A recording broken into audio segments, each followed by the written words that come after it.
方博士，我到咗順利巴士總站啦，跟住點樣行啊？咁快到咗啦，等我教你點樣行啦。首先，你喺順利巴士總站落車，穿過有蓋通道之後，一直向前行，你就會見到順利及順安商場辦事處。喺辦事處嘅右邊，再穿過有蓋嘅通道，轉左直行，就會見到利康樓嘅指示牌同埋3號樓梯。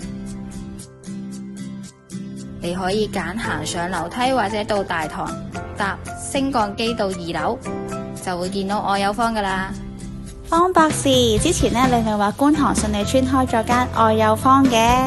係啊，你幾時過嚟玩啊？哈哈，我已經到咗利康樓巴士站啦，但係我唔知點行過嚟啊。冇問題，等我帶你過嚟啦。當你喺巴士站落咗車，就轉身往利康樓方向行，然後你會發現喺你嘅右手邊會有一間247健身中心。我哋朝住呢個方向前進，穿過小公園，你就會見到利康樓嘅指示牌同3號樓梯噶啦。你可以揀行上樓梯或者去大堂搭升降機去2樓，就會到愛友坊啦。